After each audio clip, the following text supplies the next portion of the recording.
ठीक है। सर हो रही है।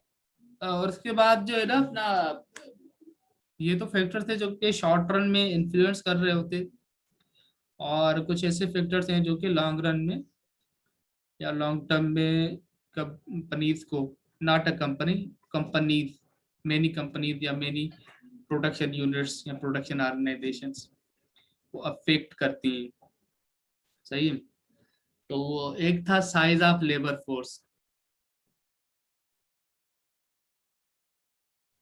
सही है। तो जिस तरह मैंने एक एग्जांपल दी थी ना पॉपुलेशन ग्रोथ की, नेगेटिव और पॉजिटिव पॉपुलेशन ग्रोथ की या पॉपुलेशन की। अब कुछ कंट्रीज ऐसे हैं जिनके अंदर ज्यादातर बूढ़े हैं, क्यों वो बच्चा पैदा ही नहीं कर रहे। खास तौर पे यूरोप के अंदर जो कंट्रीज हैं, वहां पर जो है ना उन्होंने एक स्टैंडर्ड बना के रखा हुआ है कि वन कपल वन चाइल्ड, एक माँ बीवी और तीसरा चाइल्ड, एक बच्चा। तो जिसकी वजह से एक फैमिली स्ट्रक्चर में ब्रेक डाउन हुआ है। तो हम कभी उस पर बात कर लेंगे जब हम, हो सकता है सोशियोलॉजी की क्लास हमारी हो, मैं आपकी ले लूँ तो उसके अंदर मैं आपको बता दूंगा, या साइकोलॉजी के अंदर भी ये चीज़ें बताई जाती हैं। तो यहाँ पर थोड़ा उसको हम टच देंगे कि जो एडवांस या वेस्टर्न कंट्रीज है, वहाँ पर फैमिली प्लानिंग बहुत स्ट्रांग है, और वो लोग ये समझते हैं कि ज़्यादा बच्चे हम पालेंगे तो हम पैदा करेंगे तो उनको पालेगा कौन, उनके लिए वसाइल और बाकी चीज़ें मैनेज करना मुश्किल हो जाएगी। लेकिन मसला क्या हो रहा है कि वहाँ पर एक स्ट्रक्चर गैप आ रहा है। दो कपल ने एक बच्चा पैदा कर दिया और उसके बाद बात खत्म। वो बच्चा बचता है या मरता है, अलग कहानी है ये। तो साइज ऑफ लेबर फोर्स नहीं पैदा हो रहा। 60 साल के बच्चे जो है ना बूढ़े, 70 साल के बूढ़े, वहां पर जो है ना एक्सपेक्टेंसी, लाइफ एक्सपेक्टेंसी तो अच्छी जा रही है, क्योंकि वहां पर सहूलियात ज्यादा है। गवर्नमेंट हर चीज दे रही है लोगों को, हर यूटिलिटी दे रही है, और वो जिंदगी को एंजॉय भी कर रहे हैं, बहुत सारी अयाशां भी कर रहे हैं। तो जिसकी वजह से उनकी उम्र अच्छी है, उनकी हैप्पीनेस ज़्यादा है, क्योंकि हैप्पीनेस का ताल्लुक ज़्यादातर आपकी इकोनॉमी से होता है। जेब खाली होगा तो मज़ा नहीं आएगा इंसान को, चाहे कोई कोई भी हो, ईसाई हो, मुसलमान हो, हिंदू हो, किसी को मज़ा नहीं आएगा। वो सिंधी में बोलते हैं ना, अन्न आता ईमान आ, यानी गंदुम एक अलामती है ना, मतलब खाने के लिए कुछ है तो तभी आपका ईमान है। पैसा नहीं होगा, खाने के लिए कुछ नहीं होगा, तो कोई आपका धर्म नहीं है, कोई ईमान नहीं है। ठीक है। खैर ये एक अलग बात है, हम आते हैं उसके ऊपर ना, साइड ऑफ लेबर फोर्स के ऊपर। तो लेबर फोर्स कुछ कंट्रीज ऐसे हैं जिनकी पॉपुलेशन कम है, या बहुत अच्छा एग्जांपल है कनाडा का। वहाँ पर लेबर फोर्स है ही नहीं, वहाँ पर पॉपुलेशन ही बहुत कम है, बहुत बड़ा कंट्री है, और वो एनकरेज कर रहा है बहुत सारे लोगों को, बिजनेसमैनों को, स्टूडेंट्स को, कि वो आए, वीजा लें, उनको ग्रीन कार्ड दे रहा है, सिटीजनशिप दे रहा है, कि वो उसके पास आए और वहाँ पर काम करें, वहाँ पर उसकी इंडस्ट्री को चलाएं, मैन्युफैक्चरिंग, बाकी इंडस्ट्री को, क्योंकि उसके पास पैसा तो है ना। पैसे की बदौलत वो इन्वेस्टमेंट कर रहा है, बहुत बड़े बड़े सेक्टर्स के अंदर डेवलपमेंट कर रहा है, लेकिन उसको चलाने के लिए लेबर फोर्स नहीं है। सही है। तो ऐसे ही यूके के अंदर, सऊदी अरेबिया के अंदर ऐसा है। अच्छा, सऊदी अरेबिया के अंदर इत्तेफाक ऐसा है कि वहां पर तो बच्चे तो ज्यादा पैदा होते हैं, लेकिन उसकी जो एरिया है, या जो उसके अंदर कंपनीज है, या जो उसके अंदर एक बिजनेस का जो अपना लेवल है, या जो उसका वॉल्यूम है, वो बहुत बड़ा है। सऊदी अरब या यूएई के अंदर या कुवैत के अंदर। तो वहाँ की जो अपनी उनकी पॉपुलेशन है वो पूरी ही नहीं हो रही, पूरी ही नहीं पड़ रही। बेशक वो 10-10 बच्चे पैदा करें, 4-4 शादियां कर रहे हैं, लेकिन अल्लाह ने उनको इतना नवाजा है। तो होता क्या है कि वो थर्ड वर्ल्ड कंट्रीज से, वो खुद भी थर्ड वर्ल्ड कंट्रीज के अंदर आते हैं, लेकिन वो फिर भी उनकी जो हैसियत है वो बहुत अच्छी है। तो वहां से लोग आउटसोर्स कर लेते हैं और वहां पर उनको इंगेज करते हैं, एम्प्लॉयमेंट देते हैं। और हमारे जैसी कंट्रीज की, खासतौर पे पाकिस्तान की, तो there is higher dependency of its economy on the income of overseas Pakistani remittances भेजते हैं, पैसा भेजते हैं, और जिसकी वजह से इकोनॉमी के अंदर बहुत कंट्रीब्यूशन आती है। पाकिस्तान के अंदर इतनी एक्सपोर्ट नहीं जिससे उसका कोई पैसा आ रहा हो, उसके अंदर सिर्फ और सिर्फ क्या है कि ओवरसीज पाकिस्तानी जो है ना बाहर काम कर रहे हैं। ठीक है, साइड ऑफ लेबर की मैं बात कर रहा था। सऊदी अरब के अंदर की अपनी जो पॉपुलेशन है वो 30% है और 70% फॉरेनर्स की है। और सऊदी अरब बहुत तगड़ा मुल्क है और बहुत सियाना मुल्क है, किसी को भी वो सिटीजनशिप नहीं देता। उनको कोई बोलते हैं अकामा बोलते हैं, पता नहीं इस तरह का कोई वो कंसेप्ट होता है। तो उसके लिए भी जो है ना एक सर्टेन पीरियड देता है कि इतने पीरियड तक हम आपको लाइसेंस देते हैं, हम अपने उस पर हमारे कंट्री में रहें, कारोबार करें, खाएं पिए और फिर वापस चले जाओ भाई, यहाँ पर गंद नहीं करो। तो ठीक है, मसला क्या आ रहा है, साइड ऑफ लेबर, लेबर उसके पास नहीं है लेकिन उसने बहुत अच्छी तरीके से मैनेज करके रखा हुआ है। ऐसे ही कनाडा, अमेरिका, वहां पर लेबर का, अमेरिका के अंदर है, अमेरिका बहुत बड़ा कंट्री है, वहां पर है। बाकी यूके के अंदर लेबर नहीं, कम है लेबर। और पाकिस्तान के अंदर लेबर है, बहुत लेबर है, बहुत पोटेंशियल लेबर है। चूंकि इसकी 65% जो पॉपुलेशन है वो यंग है। ये खुशनसीब मुल्क की अलामत होती है कि किसी कंट्री के अंदर नौजवान ज्यादा से ज्यादा पाए जाएं और बूढ़े कम हैं। ठीक है, वो 50-45 पे पहुंचते हैं और उड़ जाते हैं। ठीक है, तो ये एक बहुत खुशनसीबी है एक हमारे कंट्री की। और ऐसे ही है हमारे इंडिया के साथ, बांग्लादेश के साथ और अफगानिस्तान के साथ, क्योंकि ये कंट्रीज तो बच्चे पैदा करने की फैक्ट्री है ना। यहाँ पर तो कोई हिसाब ही नहीं होता ना, 8-8, 10-10 मार के बैठे हुए होते हैं। ठीक है सर, सबसे ज्यादा ग्रोथ किस कंट्री में है सर?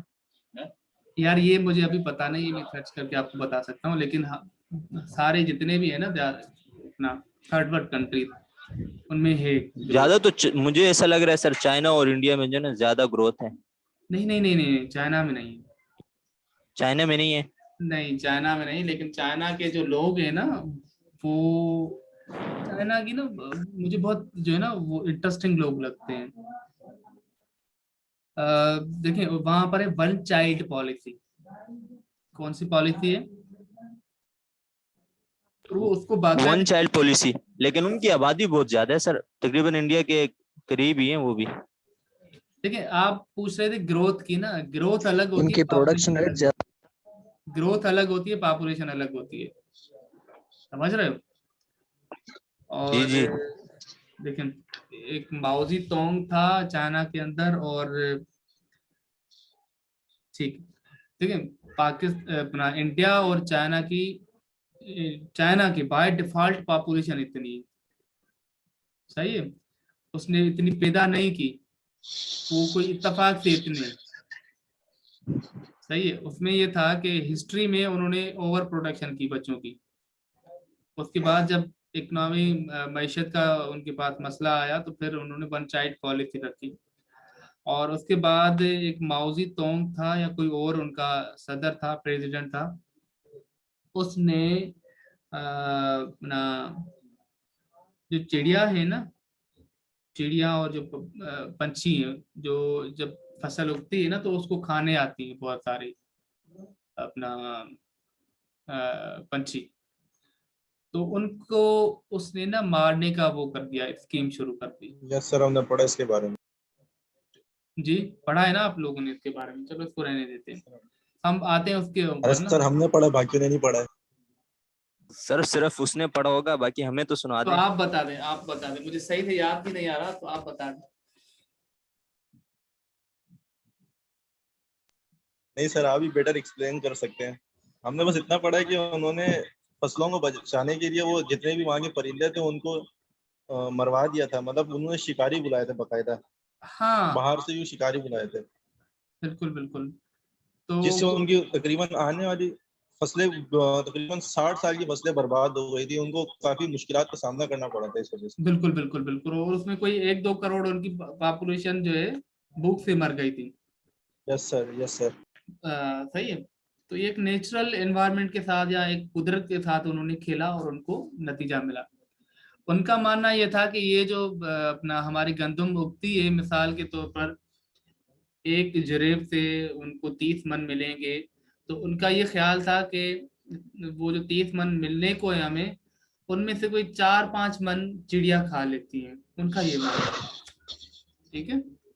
और उन्होंने कहा कि हर जरिब पे अगर हम 4-5 मन बचाएं तो ये हमारी एक बड़ी कामयाबी हो सकती है और बड़ा कंट्रीब्यूशन हो सकता है और बड़ी तरक्की हो सकती है। सही है? तो जिसकी वजह से उन्होंने उनको मरवाना शुरू कर दिया। फिर उनको के पास जो है कोई बीमारियां भी आई, फसलें तबाह हुई, फिर ये बहुत सारे मसले हुए, लेकिन वो तगड़े लोग हैं, वो सच्चे लोग थे अपने उसके साथ, तो वो कर लिए। अच्छा, लेबर फोर्स की बात कर रहा था मैं ना। अच्छा, चाइना के पास लेबर फोर्स किस टाइप का है वो मैं आपको बता दूं। जो बाकी की कंट्रीज है ना, वेस्टर्न कंट्रीज, वहां के जो बूढ़े हैं ना वो काम नहीं करते, वो काम चोर है। वो इसलिए काम चोर है कि जैसे ही आप वहां पर 60 साल या 50 साल के बाद आते हैं ना, तो आपको अनएम्प्लॉयमेंट अलाउंस दिया जाता है। अलाउंस समझते हैं ना, गुजारा, या एक वजीफा दिया जाता है कि यार चलो आपने 40 साल 50 साल 60 साल हमारे इकोनॉमी के अंदर सर्व किया। क्योंकि हम सर्व कर रहे होते, बेशक हम जॉब करें या नहीं करें ना, हम अपनी गवर्नमेंट को सर्व करते हैं। ये कभी आप लोगों ने सोचा है? या अपनी इकोनॉमी को वो कैसे सर्व करते हैं? कंजप्शन के थ्रू। हम जो खाते हैं पीते हैं उससे कंपनी को, इकोनॉमी को बेनिफिट होता है ना, गवर्नमेंट को बेनिफिट होता है। गवर्नमेंट टैक्स कलेक्ट करती है, कंपनीज चलती हैं, मैशत चलती है। हम खाना बंद करें तो गवर्नमेंट चल सकती है या कंपनी चल सकती है, मैशत चल सकती है? नहीं चलेगी। ठीक है। तो अपना साइज ऑफ लेबर पे आते हैं। चाइना की जो लेबर है ना, वो चाहे 60 साल की हो, 80 साल की हो, 90 साल की, वो काम करती है। वो ऐसे नहीं है कि मैं भाई अब 60 साल को हो गया हूँ, अब मुझसे जो है ना काम नहीं हो रहा और गवर्नमेंट मुझे पैसे दे, ये दे, वो इस तरह की सपोर्ट मिले, नहीं। वो बहुत हार्ड वर्किंग है। इससे और अच्छी बात जो कि हम पाकिस्तानियों और ख़ासतौर पे हम मुसलमानों के अंदर, वो ये है कि हम ना इबादत को और इस्लाम को एक वो एडवांटेज के तौर पर लेते हैं। अब मिसाल के तौर पर रोज़ों के दरमियान क्या हुआ कि टाइमिंग जो है ना 8 से 6 5 घंटे हो गई, और 6 दिन से 5 दिन जो है ना सर्विंग दिन हो गए, वर्किंग डेज हो गए। हालांकि इस्लाम तो ऐसा नहीं कहता। ये तो आप जुल्म कर रहे हैं ना यार अपनी कंपनीज के ऊपर। सही है, कंपनी तो आपको फुल पे कर रही है ना, फुल मंथ की पे कर रही है, 8 घंटे के हिसाब से पे कर रही है, लेकिन आप क्या कर रहे हो, 5 घंटे सर्व कर रहे हो, 4 घंटे। अब उसमें भी क्या होता है कि यार 1 बज गया, अब मैं जो है ना नमाज पढ़ूं, ये करूं वो करूं। फिर नमाज पढ़ने के बहाने से क्या होता है, 1 घंटा गायब। अब इतनी ऐसी नमाज हमारे यहाँ पढ़ी जाती है, तो मजहब को गलत इस्तेमाल किया जाता है।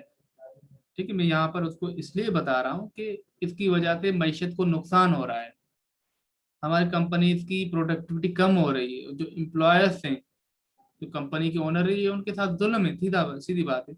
यार आप उनको इससे पैसे भी ले रहे हैं, उनका काम भी नहीं कर रहे हैं। ठीक है। तो इस्लाम क्या दर्स देता है, हजरत अली सलाम क्या कहता है कि यार मुझे रोजा हो और जून का महीना हो और मैं मजदूरी करूं। सही। लेकिन हमें क्या है, जनवरी का महीना हो, रोजा हो, एसी के अंदर सोऊं, हर चीज मुझे घर के अंदर मिले, नौकरी ना करो, नौकरी से छुट्टी। तो हमारी सोच इस तरह की बहुत अपोजिट है। इस्लाम की सोच, इस्लाम का नजरिया क्या है? कमाओ, खाओ, पियो, मैशत को आप तरक्की पे लेके आओ। लेकिन हम ये नहीं सोचते। तो चाइना वाले जो है ना, वो जुल्म करते हैं मुसलमानों के ऊपर। ऐसा नहीं है जिस तरह इंडिया कश्मीरियों के ऊपर करती है, या फलस्तीन के ऊपर इजराइल कर रहा है, तो चाइना भी ठीक ठाक जुल्म कर रहा है मुसलमानों के ऊपर। लेकिन वो ये कह रहा है कि भाई रोजे रखते हो, नमाजें पढ़ते हो, कुछ भी करो, हमारा काम पूरा करो। काम से काम रखो, काम पे कोई समझौता नहीं होता वहां पर। और वो आप देखें उनकी तरक्की, और वो अभी आपका सुपर पावर होने को जा रहा है। ठीक है। इसराइल और जो फलस्तीन वाली जंग थी, उसके दरमियान उसका बहुत बड़ा रोल है, रशिया का बहुत बड़ा रोल है। क्योंकि अमेरिका डर गया, क्योंकि अमेरिका कमजोर हो चुका है। उसकी जो सुपर मेसी है ना, जो सुपर पावर वाली एक हैसियत थी, वो डाउन हो चुकी है, खत्म नहीं हुई। वो उसकी अहमियत कम हो चुकी है, क्योंकि चाइना और रूस जो है ना, एक सालिस थर्ड पार्टी के तौर पर दुनिया के मामलों के अंदर घुस रहे हैं। ठीक है, प्रेशराइज कर रहे हैं। वो क्यों कर रहे हैं? उनकी इकोनॉमी स्ट्रांग है। और इकोनॉमी क्यों स्ट्रांग है? कि उनकी प्रोडक्शन इजी है, उनके अंदर प्रोडक्शन अच्छे से हो रही है। सप्लायर्स या प्रोड्यूसर्स कोई मसाइल का जो है ना सामना नहीं कर रहे, उनको हर किस्म की आसानी है। अगर आपकी सप्लाई अच्छी हो, तो आप दुनिया को लीड कर सकते हैं।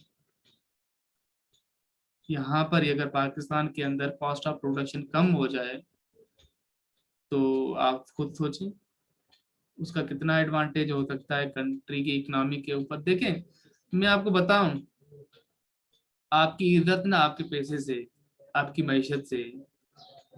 आप कितने मौत का, कितने मोमिन हिंदू क्यों ना हो, कितने मोमिन ईसाई क्यों ना हो, कितने मोमिन मुसलमान क्यों ना हो, कोई मायने नहीं रखती। अच्छा, कितना अखलाक आपके अंदर हो, कोई मायने नहीं रखती। सीधी बात है। बात किस चीज की है? पैसा कितना है, आपका जेब कितना भरा है, दैट मैटर्स। पैसा होगा, दोस्त भी होंगे, यार भी होंगे, हजार होंगे। पैसा नहीं होगा, बेयार मददगार होंगे आप। इसीलिए मैं आप लोगों को भी यही सजेस्ट करूंगा कि आप एक अच्छी लेबर फोर्स के तौर पर आए, आपका कंट्रीब्यूशन एक अच्छा हो कंपनी के अंदर। ठीक है, क्वालिटी वर्क करें, डिफेक्ट ना करें।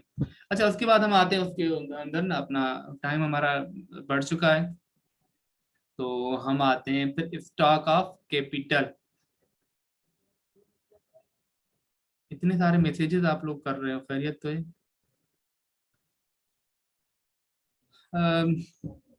हम आते हैं इसके ऊपर, स्टॉक ऑफ कैपिटल ना,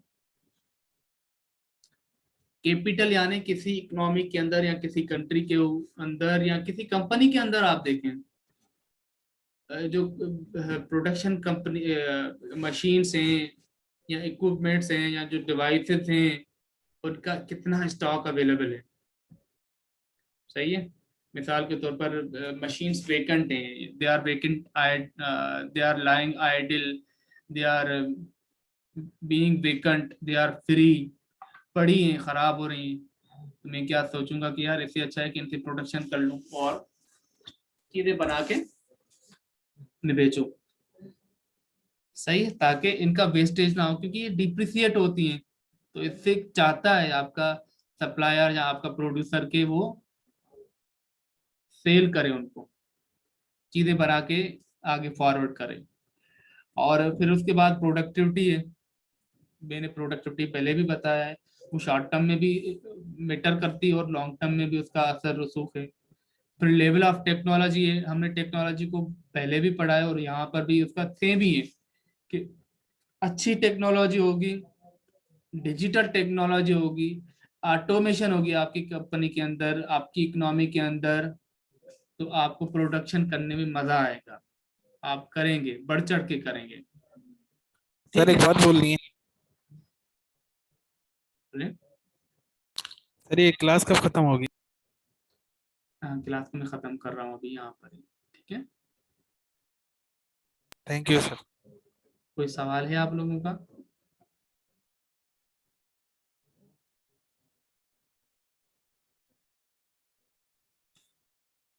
ठीक है, थैंक यू, अल्लाह हाफिज, will see you in the next Okay, sir. Lecture. Okay sir, इंशाल्लाह। अल्लाह हाफिज। Take okay care. Sir, Allah Allah हाफिज सर। हाफिज, अल्लाह हाफिज, अल्लाह।